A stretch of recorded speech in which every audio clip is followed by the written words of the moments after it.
Los primeros enfermos de lepra en la isla empiezan a conocerse por la galeta de Juan Guillén.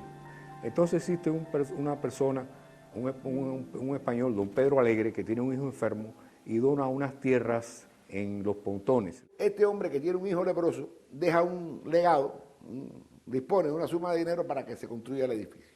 Este edificio que empieza a construirse o que se autoriza a construirse en 1714 demora 60 años en terminarse. Es decir, entre lo que se aprobaba, no se aprobaba, 60 años, o sea, en 1774.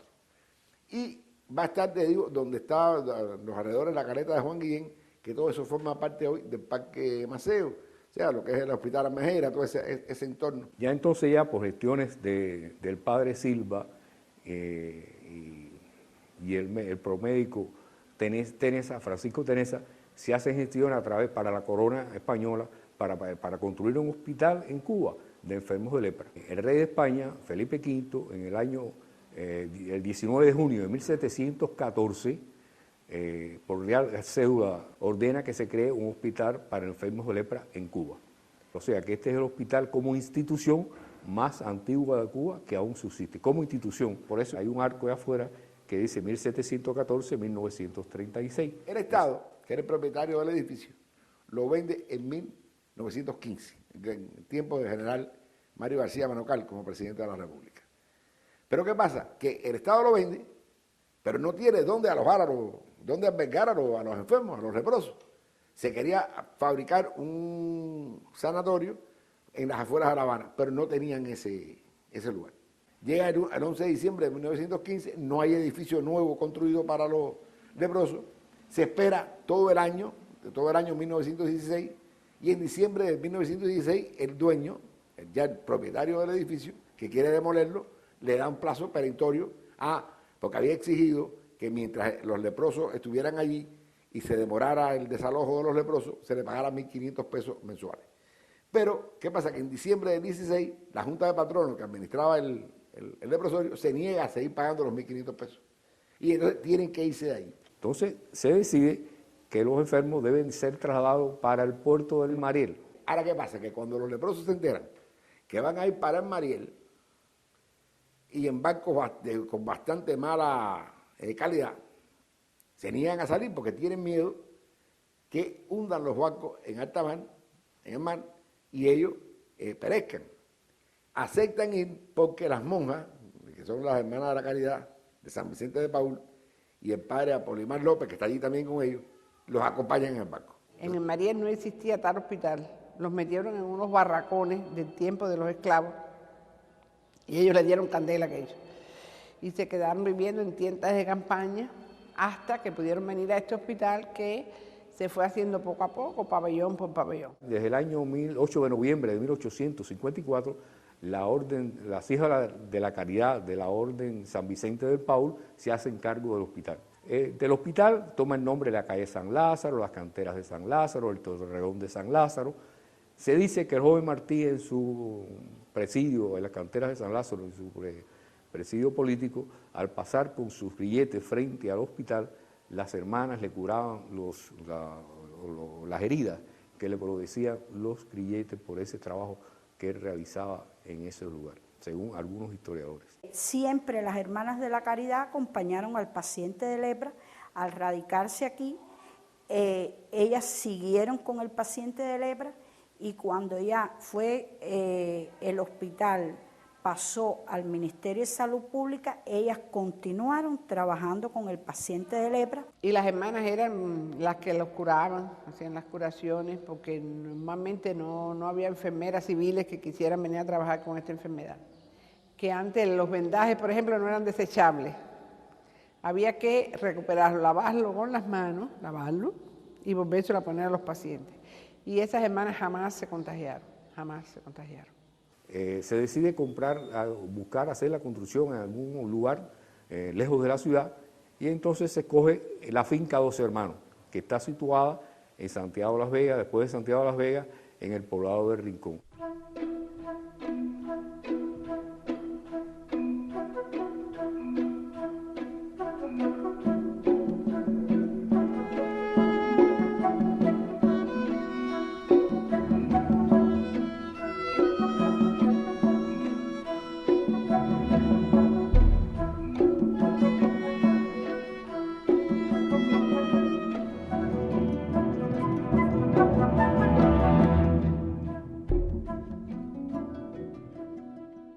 ¿Por qué surge Rincón? Porque se hace, en 1837, se hace el ferrocarril Habana-Bejucal. Recordemos que Cuba tuvo ferrocarril antes que España tuviera ferrocarril.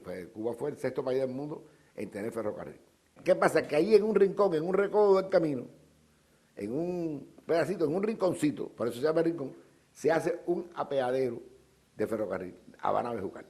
Y a partir de ese apeadero va a empezar a surgir el pueblo de Rincón.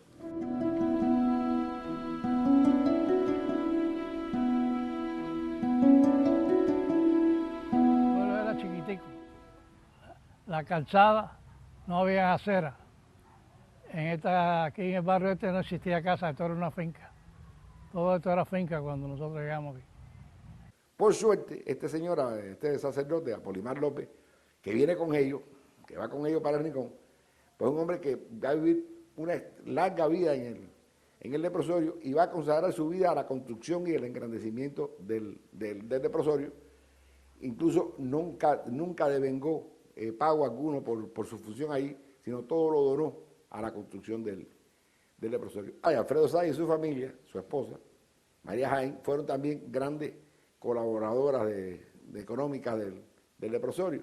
Incluso hay una tarja cerca de la fuente que reconoce esta labor de Saya, y en el interior del leprosorio hay una sala, un pabellón, que se llama Alfredo Saya. O sea que se le ha reconocido eso al expresidente Saya, porque fue uno de los contribuyentes que tuvo el leprosorio.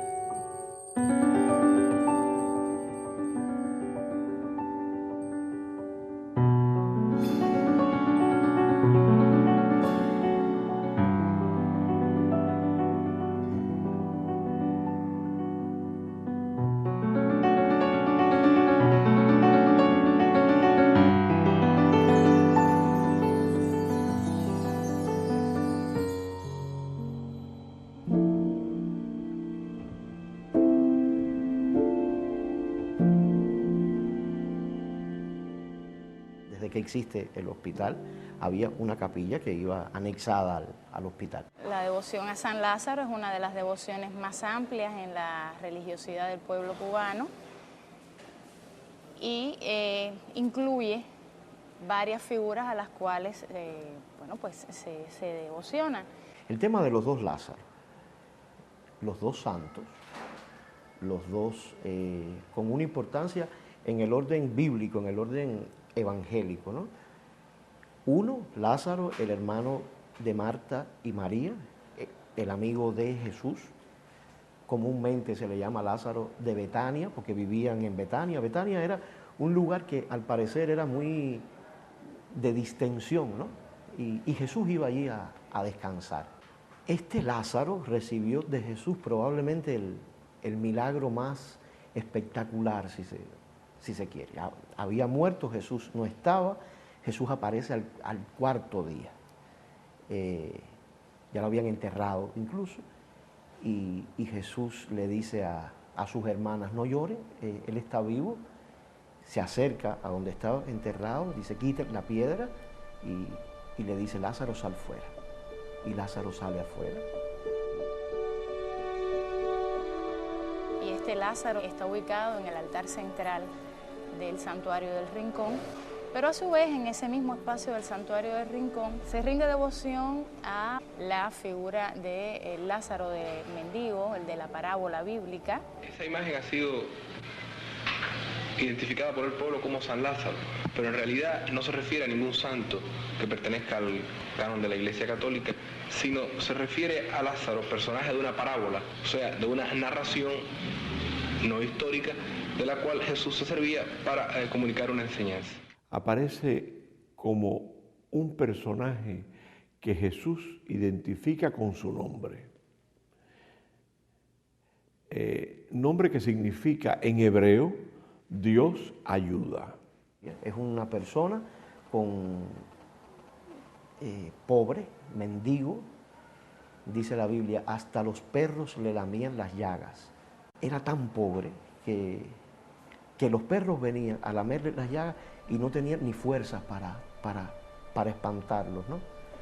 Un hombre extremadamente pobre que, dice Jesús, es llevado al cielo, es llevado al seno de Abraham.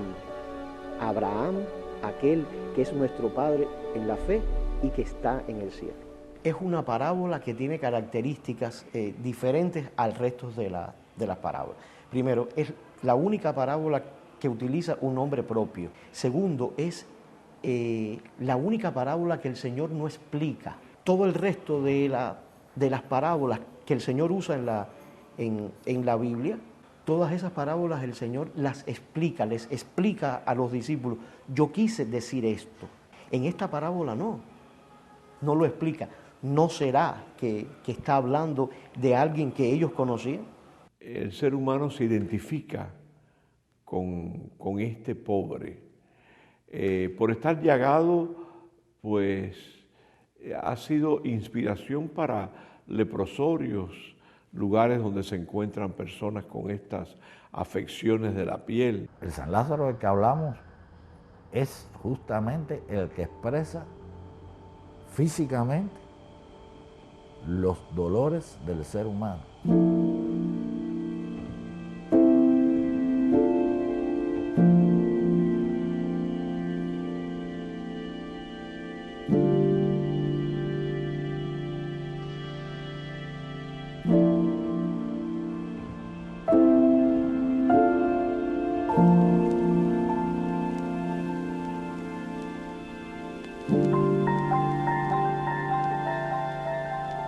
En Cuba toda la religiosidad nace de una fusión de orígenes.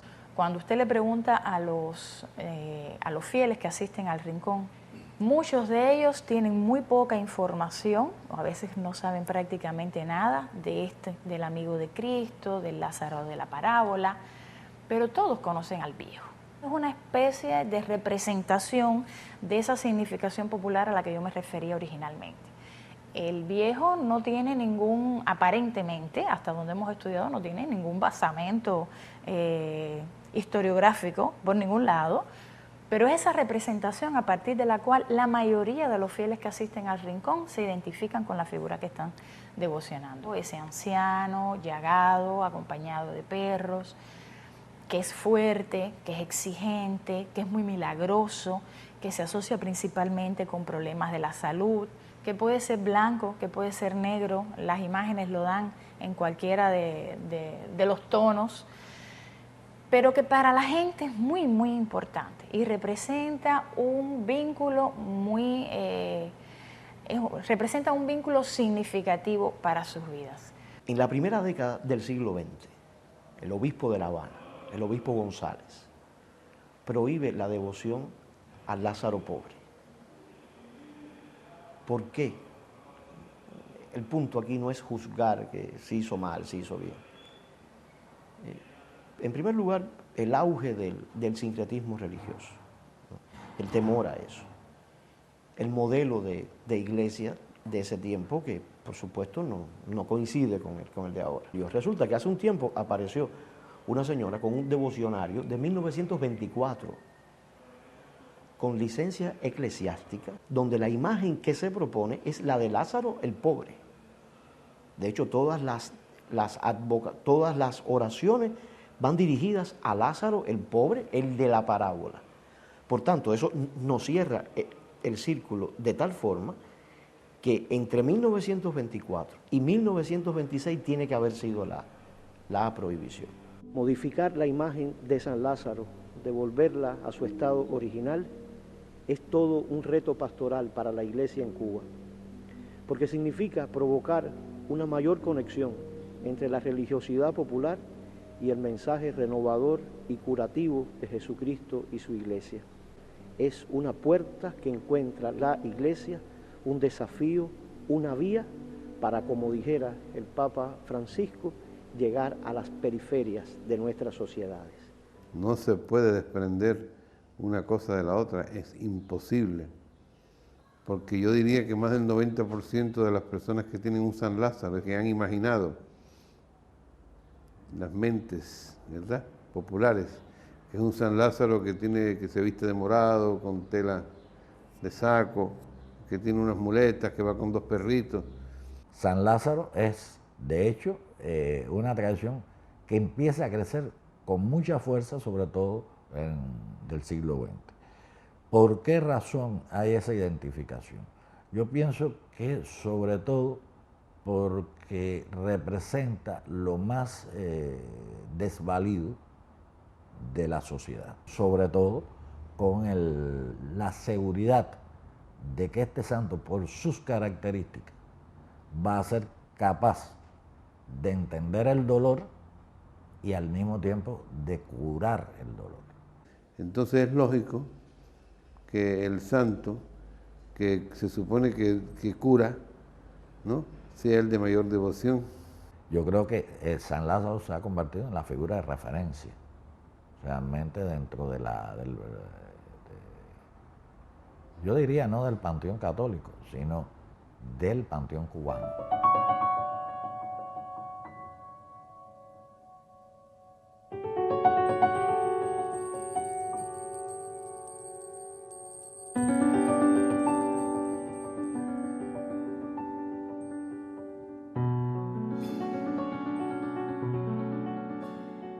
Habría que hablar de la religiosidad del cubano, que es una religiosidad muy abierta, muy múltiple. Es decir, en la idea de la religiosidad del cubano está tanto aquella persona que es devota, ¿verdad?, y que practica, digamos así, es practicante de una religión católica o no católica, cristiana o no cristiana.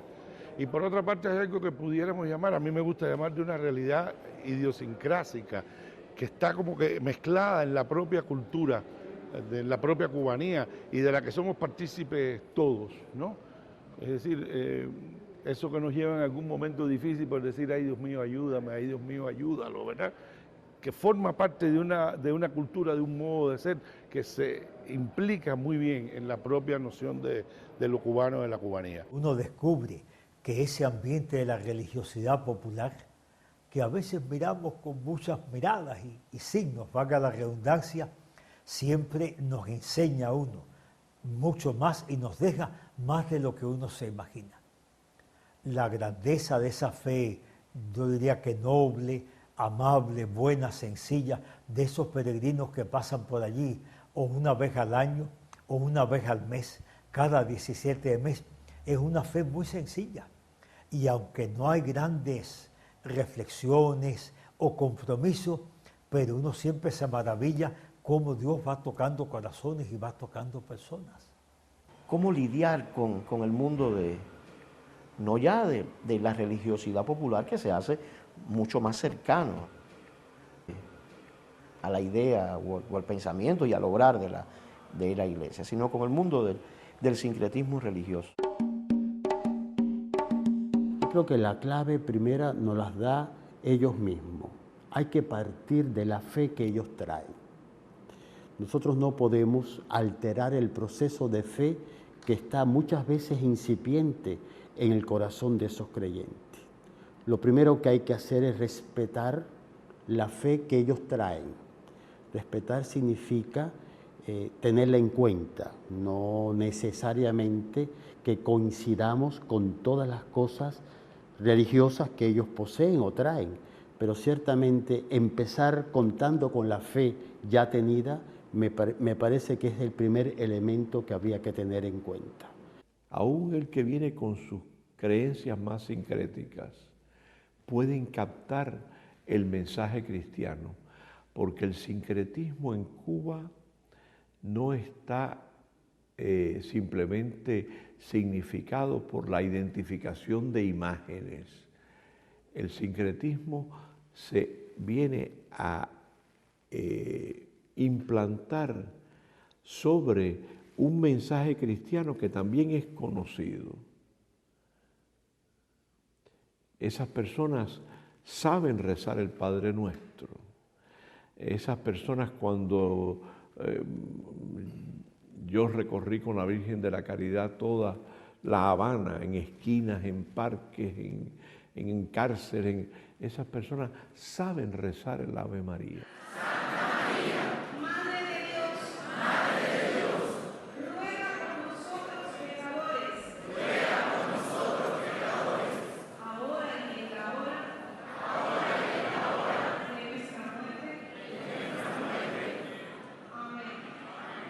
La iglesia es madre, ese es el principio predominante.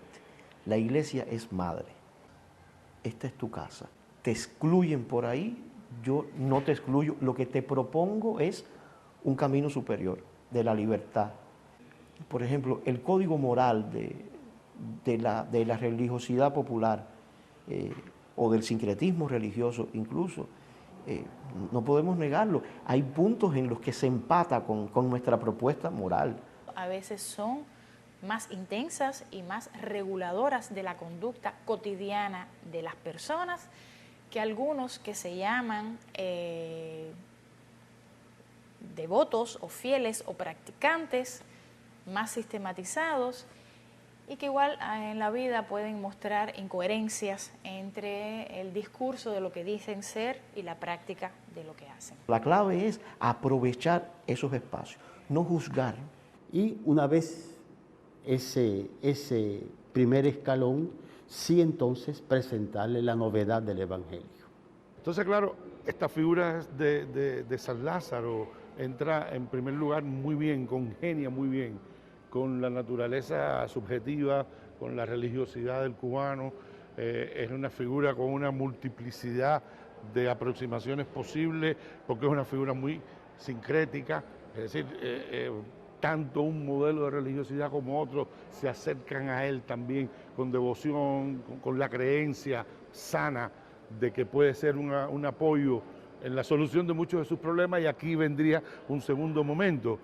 La figura de San Lázaro se asocia mucho a lo que yo diría que es una de las características fundamentales del cubano. El cubano ama la vida, ama vivir, y para vivir y para gozar de la vida hay algo básico que tenemos que tener todos, inevitablemente: salud.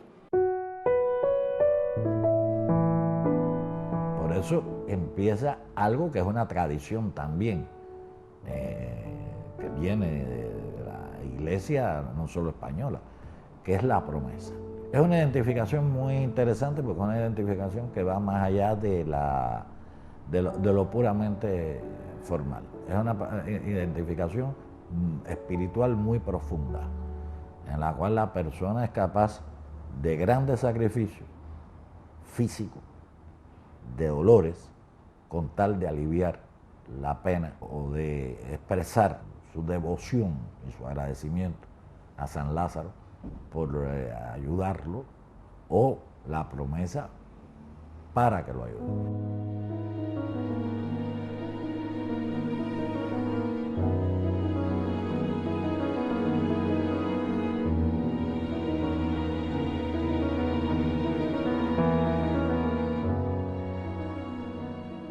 Encontrar esbotos en el rincón donde están los testimonios vivos, las zapatillas de una gran bailarina de ballet o las zapatillas deportivas de un gran corredor cubano que tuvo éxitos en las Olimpiadas y ganó medallas, o sus mismas medallas puestas allí. Yo sé que hay personalidades famosas de la cultura, del deporte, de la ciencia, que van y entregan sus medallas, que van y entregan toda su devoción, porque, bueno, han tenido la convicción de que San Lázaro, o el Lázaro de las muletas, les ha salvado la vida. En el Rincón se puede verse perfectamente el abanico de personas, de clases sociales, de estilos de vida, desde artistas renombrados, digamos Chucho Valdés es uno de los, un ferviente devoto de San Lázaro, viene con mucha frecuencia, pelotero. Kendry Morales en su visita a Cuba hace un tiempo, Rolando Beitía, el entrenador del equipo cubano de judo femenino.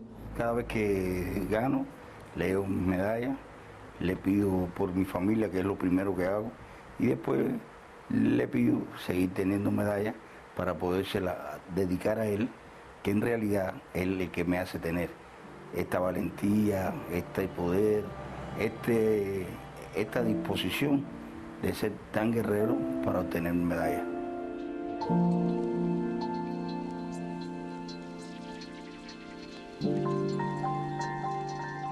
Yo he visto de todo ahí, militares, deportistas, todo tipo de personas. El que le pide a San Lázaro y tiene una enfermedad y se cura, primero piensa en San Lázaro y después en el médico que lo curó. El cubano es un creyente nato y yo creo que una de sus grandiosidades está en eso, en creer, ¿no? Tiene la capacidad de creer firmemente, de entregarse a una creencia. Los cubanos tenemos una ética de las creencias. ¿Te imaginas qué nivel de responsabilidad habría que tener en esas personas devotas que hacen una promesa muchas veces tremendamente retadora y fuerte? Y por encima de todo hay una ética que les dice, cúmplela. El ritual es casi único en Cuba. Porque, por ejemplo, visitar a la Virgen de la Caridad del Cobre no implica ese ritual. Aunque también se hagan votos, pero no es el voto de sacrificio, que sí está aquí presente como algo fundamental. Me llamó mucho la atención cuando se acercaron a mí para las personas, para que yo les cambiara las promesas. Habían hecho promesas que no podían cumplir, como un señor que tuvo un accidente con una moto y prometió pues ir arrastrando la moto desde Marianao hasta Rincón, ¿verdad? Con la moto amarrada con una soga a la cintura. Desde luego que eso no podía hacer, el hombre quedó bien, pero tenía sus problemas en las piernas, ¿verdad? Yo desde luego a este tipo de personas que hacen así se les habla. Nosotros no somos nadie para cambiar promesas, nosotros no tenemos ese poder sencillamente, pero siempre se le orienta entonces a las personas para que no se agobien, ¿verdad? Y no se desesperen. Y lo que hice fue tratar de que hiciera una promesa que tuviera que ver con un acercamiento a la palabra de Dios, a la persona de Jesucristo, con un cambio de vida, con una conversión, un acercamiento a Dios.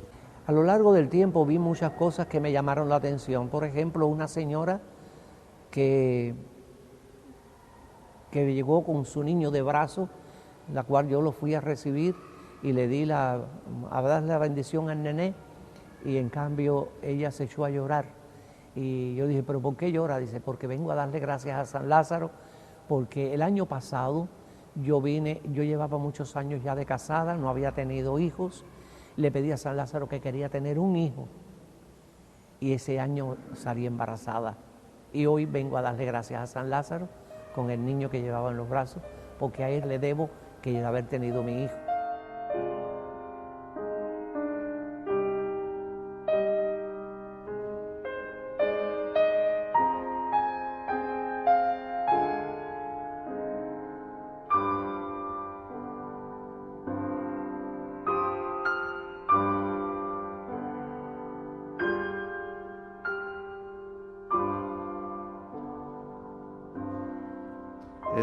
Ese fenómeno masivo, sociológico, que se produce con del 16 para el 17 de diciembre, es algo único en este país. No hay una expresión masiva de fe y de fanatismo incluso también tan grande como esa.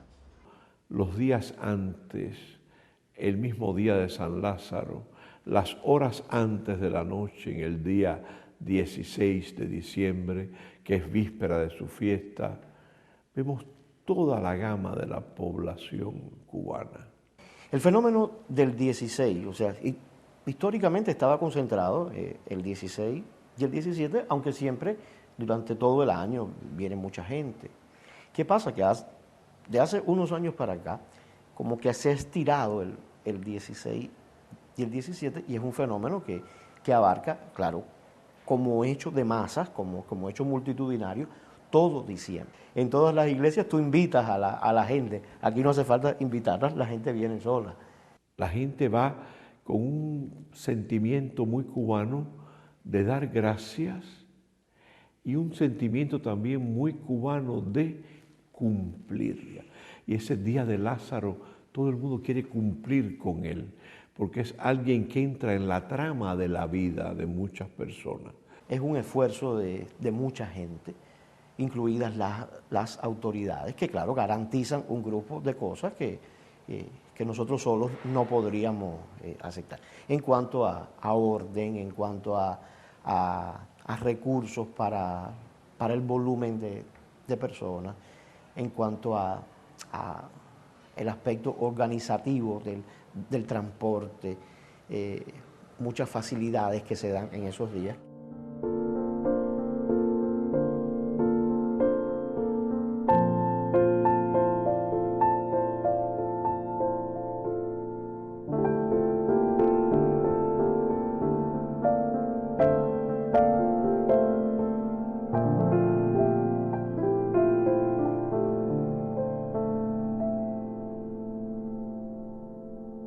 Por supuesto que la peregrinación es riesgosa incluso para la salud, porque hay gente que se arrastra kilómetros.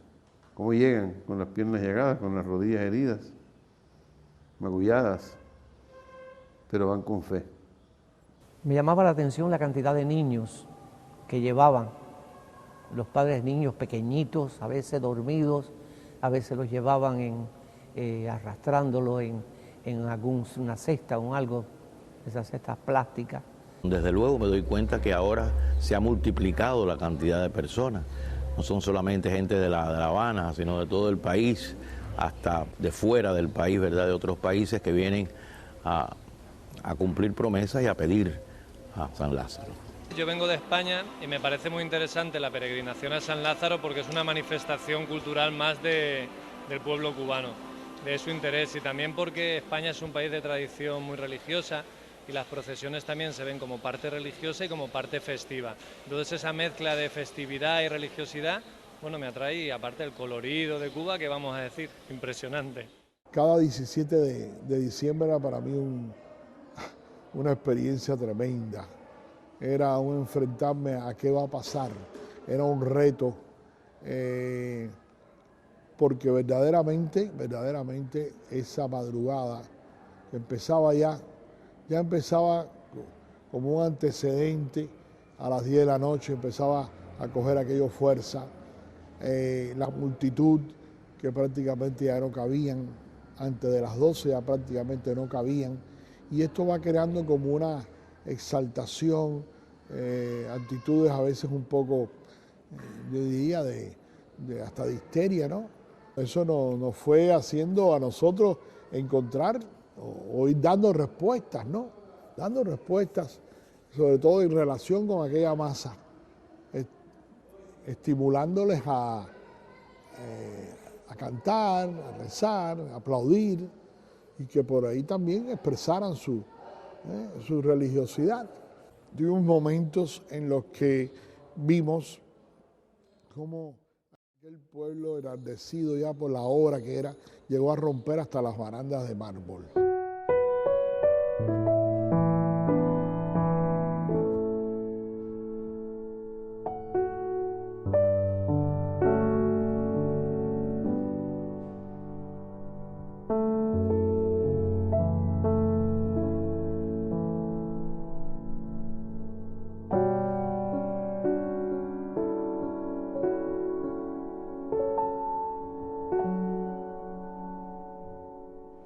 tuve una experiencia triste. Lo que yo siempre temí es que fuera a haber una tragedia aquí. Y de hecho, la tragedia en qué consistió, en que una persona salta, agarra un búcaro y se sube, porque la montaña de flores casi llegaba a donde estaba, ¿verdad? Y rompe aquel cristal para destruir la imagen. De hecho, la lastimó la imagen en el brazo y no sé qué, pero pudo estar a punto de morir. Yo creo que Dios puso su mano, de manera que en aquel momento ya casi no había muy poca gente. Porque si eso lo hace cuando están allí, aquella masa de fieles, lo hubieran matado. Durante mucho tiempo, cuando nosotros incluso comenzamos nuestros estudios en el año 80, descubrimos que había una visión muy peyorativa de San Lázaro, de la celebración, de la devoción al Rincón, como de que se trataba de una población marginal, antisocial. Esas personas que van a Rincón el día de San Lázaro son unas personas que están viviendo en una ignorancia atrasada, ¿oíste? Donde se mezclan los individuos contrarrevolucionarios, aprovechadores, ¿oíste? Y que no tienen una cosa lógica donde guiarse. ¿Por qué guiarse? Creer en una cosa de esa en vez de gastando esfuerzo físico, como son esos individuos que van arrastrándose por el piso con piedras y todo eso, en vez de volcarse en la agricultura, o para incrementar nuestra agricultura. Ellos ven que el que lo ha curado ha sido el médico, pero ellos creen que es San Lázaro. Por lo tanto, de acuerdo a su bajo nivel cultural, es que ellos van allí. No, completamente negativo. Eso no puede estar ligados al proceso revolucionario en nada. Porque una persona que tenga la mentalidad tan atrasada no puede ser revolucionario nunca. Porque han de meterse en mi vida si yo no me meto en la vida de nadie. Porque ha de ser que humanidad, porque ha de ser que humanidad. Pero la vida, el estudio ha demostrado que no. Usted puede encontrar un marginal y un antisocial como lo puede encontrar en cualquier parte del país, en cualquier parte de la vida cotidiana, pero no necesariamente hay por qué asociar la celebración con una población marginal, ni hay por qué asociarla necesariamente con hechos delictivos, ni con hechos de sangre. De hace un tiempo para acá hemos evaluado la posibilidad de algo que sin perder el sentido religioso y reconociendo que la misa es lo más grande que tenemos los cristianos católicos, un modo de hacernos quizás más, un lenguaje más entendible a la gente común, a la gente sencilla. Y es por eso que en vez de un número tan grande de misas como se hacían esos días, son pequeñas celebraciones con temas determinados, animaciones, cosas de estas que el que viene, que no es de práctica habitual, bueno, pueda participar también, pueda rezar, ¿no?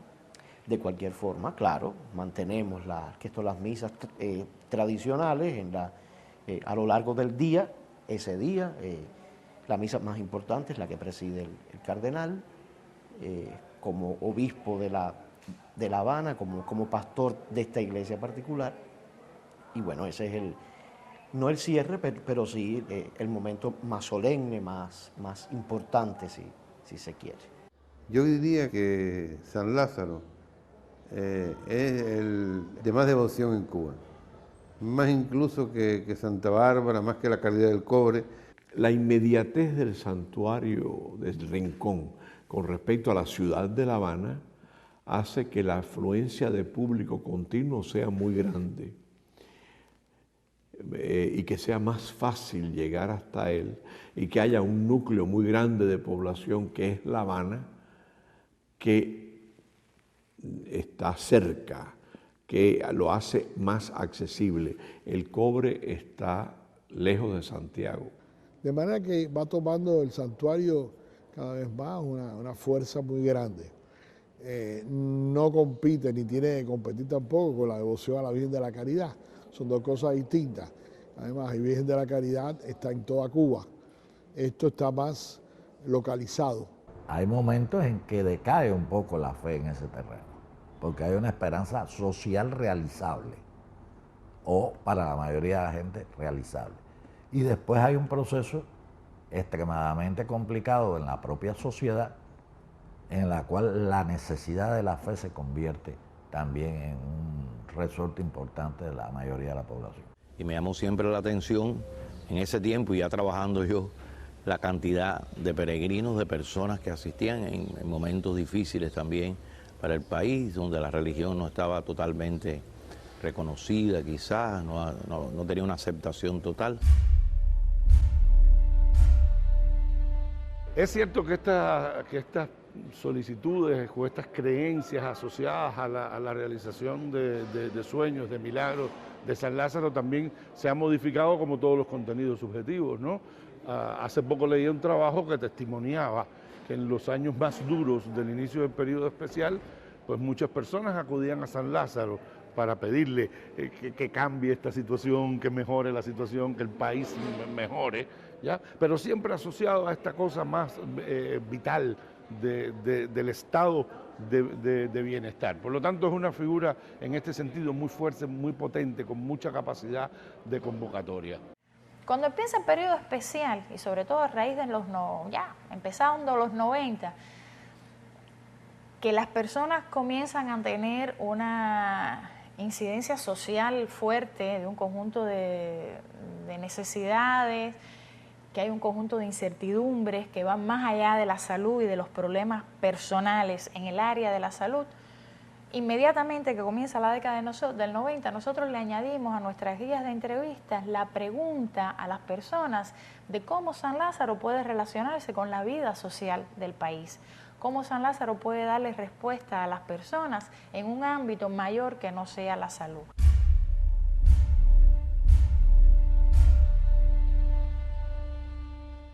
Lo interesante es que durante el 93 y durante el 94, que sabemos que fueron momentos picos de la crisis en el país, las motivaciones de la asistencia al santuario, por qué la gente iba al santuario y qué le pedían al santo, tuvieron un vuelco. Cuando la crisis de los balseros fue un lugar clave también para que las personas fueran allí a expresar esa temática en su relación con San Lázaro. San Lázaro era un santo que sí podía ayudar a la prosperidad del país. A San Lázaro se le podía pedir por los cambios en el país, a San Lázaro se le podía pedir por iluminar a la dirigencia del país, por iluminar para que se tomaran las mejores decisiones. San Lázaro podía ayudar a que se eliminaran las colas, las carencias, el periodo especial. Y si en algún momento se negaba que eso existiera y después se puso en duda, durante el 93 y el 94 llegamos a encontrar respuestas que dijeron solo San Lázaro puede resolver la situación actual de Cuba.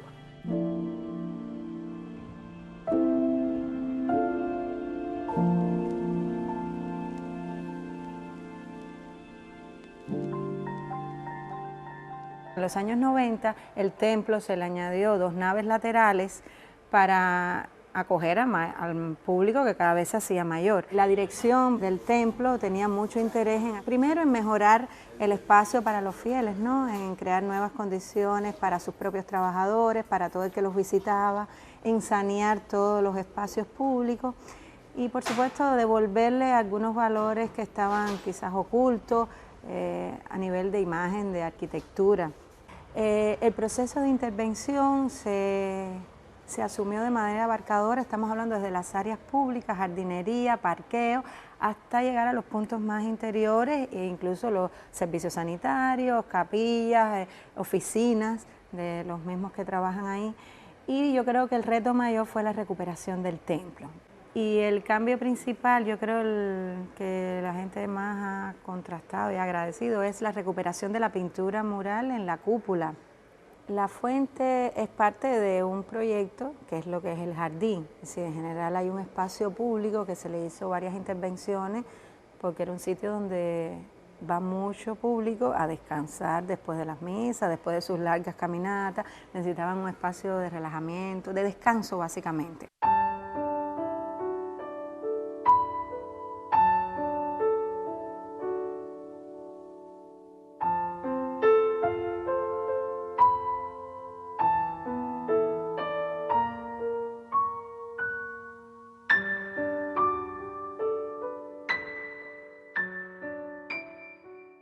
dentro de la visita aquella de Juan Pablo II a Cuba, estaba la del mundo del dolor. El mundo del dolor pudo haber sido en muchos lugares, pero terminamos poniéndonos de acuerdo y aceptando que una de las expresiones más duras del mundo del dolor en el ser humano es la enfermedad. Y dentro de las enfermedades, la lepra. Cuando el Papa llegó, ya lo esperábamos, ya sabíamos que estaba en camino, ¿verdad? Pues las personas encargadas de eso, ya sentíamos que algo especial nos estaba inundando. Y ciertamente el Papa llegó, estuvo personalmente, ahí están las fotos con cada enfermo, los bendijo, les dio un rosario, un crucifijo y habló algo fundamental. El encuentro con el mundo del dolor es siempre el encuentro con el crucificado. Y no hay auténtica experiencia ni camino de fe si no entrevemos la cruz. Nuestra misión, a fin de últimas, es poder decirle, San Lázaro no es el fin. Ya. Ese es el gran desafío en este santuario y en todos los santuarios del mundo.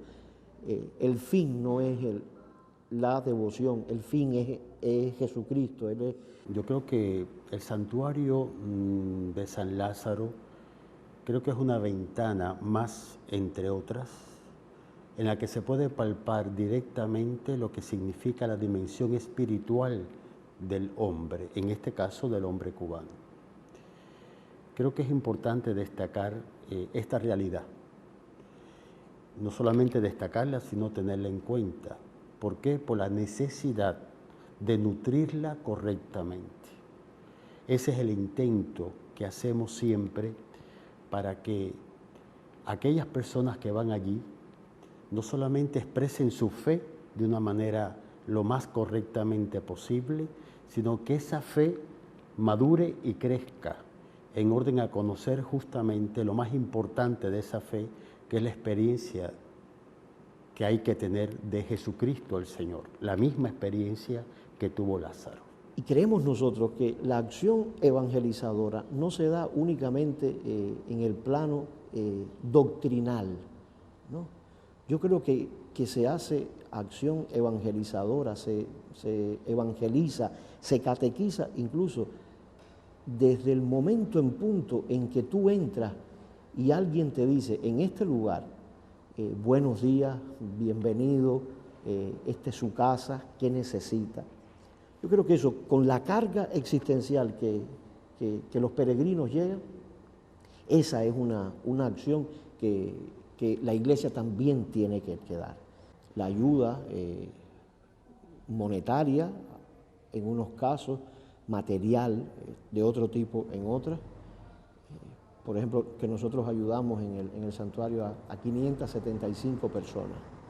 Hay un proyecto que ya va para 4 años de niños del pueblo, niños de la localidad, vinculados al santuario a través del béisbol, que se insertan en la dinámica de la Iglesia y que pretenden no solamente llevar el mensaje evangelizador, que es misión propiamente nuestra, sino también a nivel de valores, a nivel humano, del corazón, ¿no? Ayudando también con eso a las familias en el proceso educativo de los niños. Igual hay un proyecto que comenzó en septiembre del año pasado de ayudar a un grupo de adolescentes impartiéndole asignaturas, pero no es repaso, son maestros que voluntariamente han querido ayudarnos en eso, que no es simplemente repasar lo que la escuela les da, es más en el orden de la formación humana, ¿no? En el orden de prepararlos para la vida, en el orden de hacerlos mejores personas. Una vez que se entra al rincón, se entra en la corriente de amistad que existía entre Lázaro y Jesús. Ojalá todos aquellos que van a este santuario bendito donde se venera la figura de Lázaro, verdaderamente encuentren en la amistad con Lázaro la amistad con Jesús. Y lograr también que el santuario sea casa sea casa, sea lugar de, no solamente para llegar, soltar lo que traje e irme igual, no, sino que sea lugar de descanso del alma también. El que llega, llega.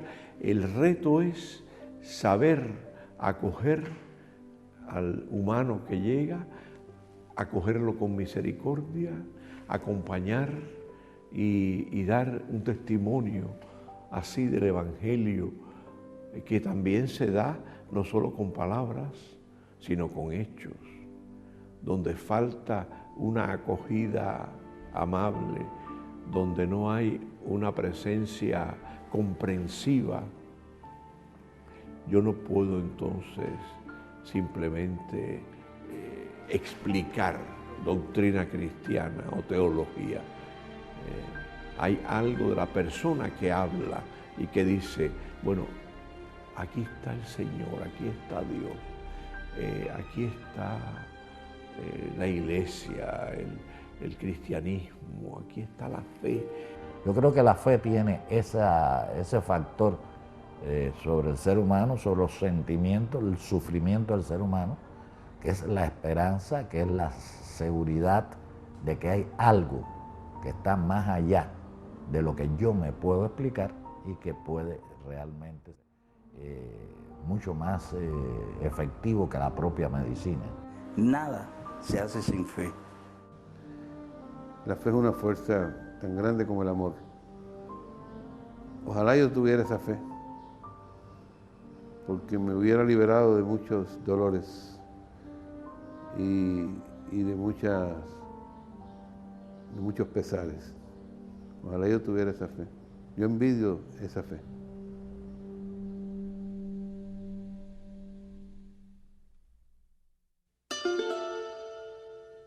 Gracias a la vida que me ha dado tanto, me dio dos luceros que cuando los abro perfecto distingo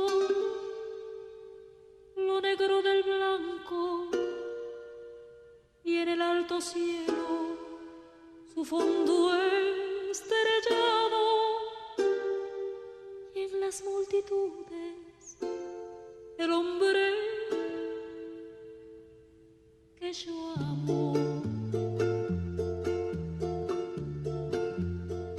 Gracias a la vida que me ha dado tanto, me ha dado el oído